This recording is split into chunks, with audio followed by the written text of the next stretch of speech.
I used to think erasure meant death, like you had to stop breathing for people to stop speaking your name. But I was wrong. You can still be alive, still wake up every day, still feel every heartbeat in your chest, and yet to them, you're already gone. That's what it felt like for me. 10 years ago, I walked out of the Morales estate with nothing but a duffel bag and a vague promise from my father that once the scandal dies down, we'll talk. It never did. Or maybe it did for them because no one ever called. No one ever asked if I was eating or sleeping or even alive. My name is Eden Morales, firstborn daughter of the Morales family, once the pride of one of the most respected legal dynasties in Georgia. Our firm Morales & Co. had stood for generations as a symbol of legacy intellect and cold-blooded courtroom domination. We weren't just good, we were untouchable, or so I thought. I was 26 back then. Sharp graduated early from Columbia, already on the partnership track. They said I had the same fire as my grandfather Lionel Morales, the man who built the firm from a 3-room practice to a regional powerhouse.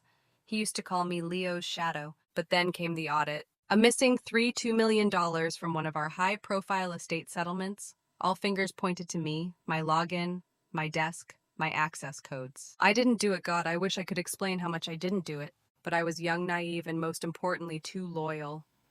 I didn't fight back when they asked me to take a temporary leave. I didn't speak when my sister Isla looked at me across the mahogany dinner table and said, "If you love this family, Eden, you'll do the right thing." So I left. I moved out of the family house, sold my shares in silence, signed a severance agreement. I didn't even read fully, and then I disappeared into the cracks of the world. Atlanta became a distant nightmare. I drifted. Waitressed in Denver, temped in Seattle, even spent 6 months living in the back of a friend's bookstore in Flagstaff. There were nights I slept in my car, and mornings I taught myself contract law again just to feel like I hadn't lost everything. But I never stopped watching, never stopped researching, never stopped remembering. And then last month an envelope arrived. No return address. The calligraphy on the front was unmistakably Isla's. "You are cordially invited to the 40th anniversary gala of Morales & Co.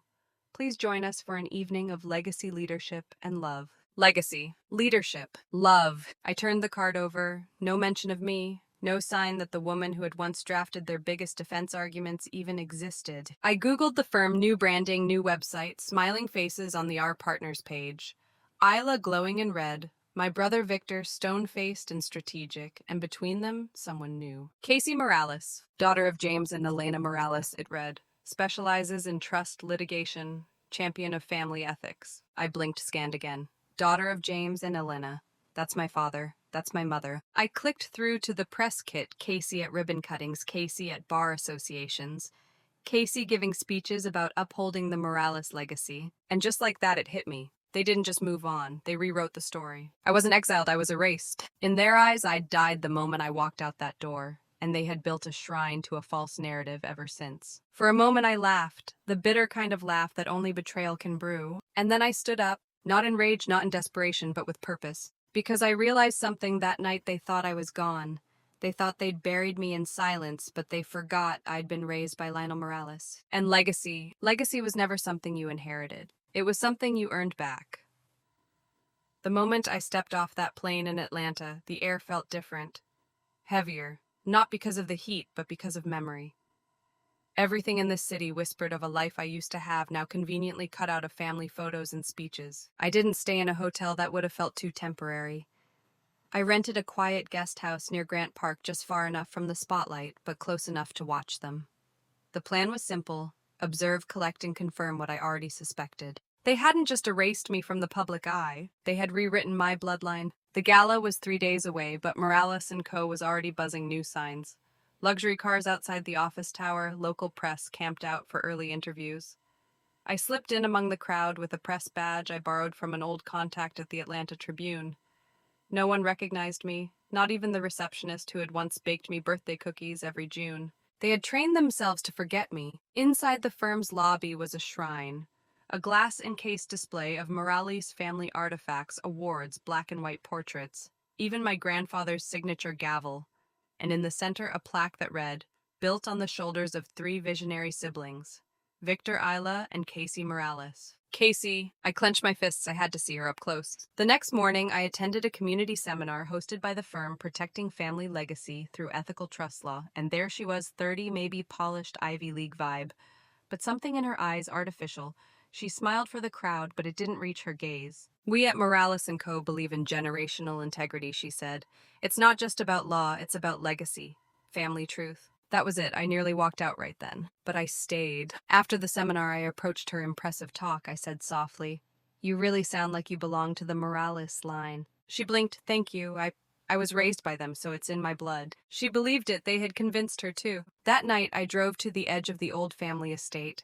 The gates were new, sleek, cold steel instead of the warm, black iron my grandfather installed. The guards were new, too. I wasn't on the list. Of course not. I sat in my car across the street and stared at the lights glowing through the windows. I used to live in that house. I used to eat Sunday dinner at that long oak table. I used to laugh in that backyard with Victor and Isla. And now they had replaced me with a woman who looked like she stepped out of a legal catalog, a woman they could mold, someone who would never challenge them. Back at the guest house, I poured myself a drink. Then I opened my laptop and logged into a cloud drive I hadn't touched in years, one that held the last project I ever worked on at Morales & Co. It was a trust reallocation case. At the time, I flagged inconsistencies in the way Isla had shifted assets from our grandfather's estate. I was told to leave it alone. Now I knew why. They had started rewriting the will long before I left, carefully, slowly shifting influence, paperwork, beneficiaries, and the final step, installing a new Morales child, one who wouldn't question the documents. But they hadn't expected me to come back, and they hadn't expected me to keep a copy of the original will. I found the file.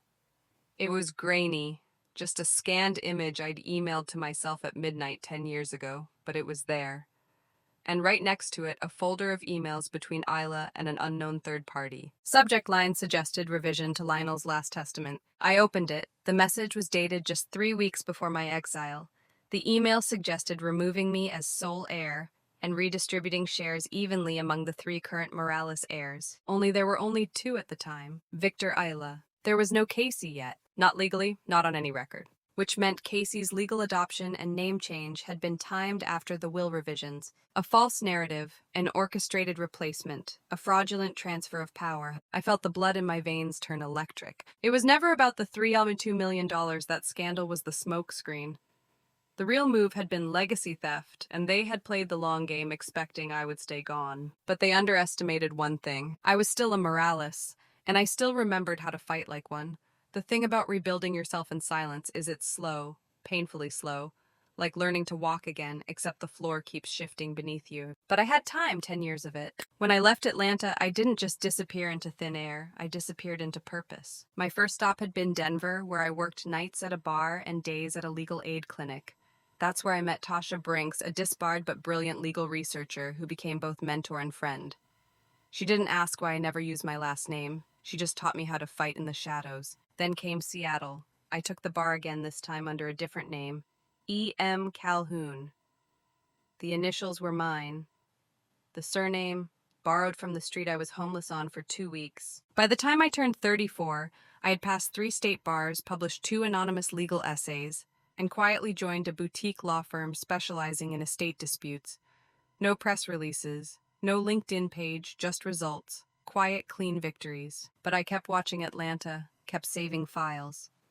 Every press statement Isla made, every strategic shift Victor introduced, every time Casey smiled like she belonged. And now I was back. I spent the next week poring through public records, county filings, probate court documents, all leading back to one name, Lionel Morales, my grandfather.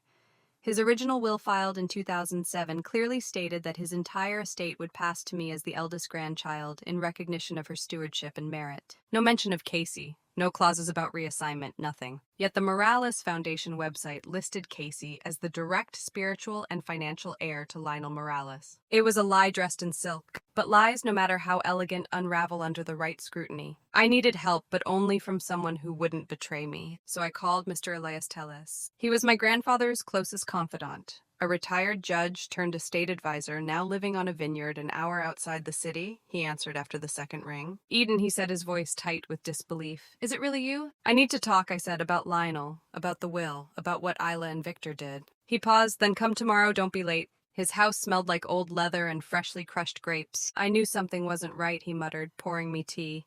Lionel never changed that will. Not while I was counsel. He rummaged through a file cabinet and pulled out a sealed envelope. I kept a certified copy. He gave it to me directly the day before he went into surgery. I opened it. The words stared back at me like an old friend. To Eden Morales, my legacy bearer, the one who carries not just my name, but my conviction. It was real-time stamped, notarized, untouched. Mr. Tellez looked at me. They buried this version, replaced it with one. Isla forged after Lionel's stroke. I couldn't prove it. No one wanted to challenge them. But I do, I said, my voice steady, and I will. Back at my guest house, I started assembling the legal war chest. Step 1. Authentication. I contacted a forensic document analyst I'd worked with in California. He confirmed the signatures on both wills. Lionel's handwriting on mine was clean, natural. On the new one, shaky, misaligned, done with a different pen. Forgery. Step 2. Timeline reconstruction. I charted every press release, every court filing, every board restructuring within Morales & Co. I overlaid it with Casey's legal adoption timeline. The results were damning. Lionel passed away in 2017. Casey was adopted on paper 4 months later, yet the revised will naming her had been signed by Lionel in 2016 when he was already in post-stroke speech therapy and couldn't lift a pen, and still no one had questioned it, because power silences scrutiny. Until now. Step 3. Filing my claim. I drafted a petition to reopen Lionel's probate case based on discovery of new evidence, including the certified original will and documented inconsistencies in the later version. I attached forensic reports, video interviews with Mr. Tellez, and my own affidavit. I knew this would rock them, but I didn't want just a court battle. I wanted a reckoning. So I timed the filing for maximum impact the morning of the Morales Gala, the same day they planned to celebrate 40 years of unbroken legacy. By the time the first glass of champagne was poured, the foundation beneath them would already be cracking. And I wouldn't even need to be in the room, because revenge isn't always loud. Sometimes it's filed in a courthouse and served with a smile. The invitation said black tie optional, but I came in war armor-tailored charcoal gray suit, matte heels, and a stare sharp enough to draw blood. I walked into the gala like a ghost with unfinished business. The ballroom was a marble cathedral of ego crystal chandeliers, velvet backdrops, a massive LED screen looping tribute videos to the unbreakable Morales legacy. Dozens of prominent attorneys, judges, donors, and alumni clinked glasses, while a string quartet played something forgettable. No one recognized me, and that was the point. I stood in the back near the service entrance, waiting, watching. Isla stepped onto the stage, hair pulled back like a crown voice, smooth as courtroom silk. Ladies and gentlemen, she began, tonight we celebrate not just 40 years of Morales & Co., we celebrate blood legacy, loyalty, and the future we've built together. The room applauded. Victor nodded solemnly from the table beside the stage. Casey, glowing in a red satin dress, sat between them, the heir apparent. That's when it happened. A junior associate burst through the side door and whispered frantically into Victor's ear. His eyes darted to Isla, then to Casey, then toward me. Panic bloomed, because they'd just been served. My petition to reopen Lionel Morales' estate had been officially filed and delivered to every board member, every major partner, and thanks to my careful timing, every single local press outlet in attendance. A ripple ran through the crowd as phones lit up BuzzFeed Legal, the Atlanta Times. Even a TikTok legal influencer had posted the headline, "Breaking Secret Morales Heir Files Court Petition Alleging Legacy Fraud." I stepped forward quietly. No spotlight, no microphone, just presence. Isla's voice faltered mid-sentence. Victor stood up. Casey froze. And then I said loud enough for the front rows to hear, "Funny how legacy works. You can rewrite history, replace a daughter, forge a will, but eventually truth files emotion." People turned. Whispers grew louder. Isla blinked, jaw-clenching. "Eden, this isn't the time." I raised one hand. "It's exactly the time." I walked to the stage slowly, heels tapping like a metronome of reckoning. I held up a manila folder. "This," I said, "is the certified will of Lionel Morales, signed, notarized, and witnessed before his final surgery, naming me, Eden Morales, as his sole heir and executor." Gasps echoed. "And this," I continued, pulling out the forged copy, "is the fraudulent version submitted to probate after his death, featuring a signature dated months after he lost motor function due to stroke, filed by Isla Morales and Victor Morales." The crowd was silent. "I also have video testimony from Judge Elias Tellez, medical records from Grady Memorial Hospital, and forensic handwriting analysis confirming the discrepancy. All submitted to Fulton County Probate Court as of 7:02 p.m. tonight." Victor took a step forward. You have no idea what you're doing. I stared at him. No, Victor, you have no idea what I've done. Then I turned to Casey. Her face had gone pale, lips trembling. She wasn't the villain, she was the pawn. This isn't about you, Casey. You were used, molded into the perfect public air while they buried me alive. But I'm not angry with you. Isla finally cracked. You walked away, you left. We had to protect the firm. I didn't yell, I didn't cry. I didn't walk away, I was told to disappear for the good of the family.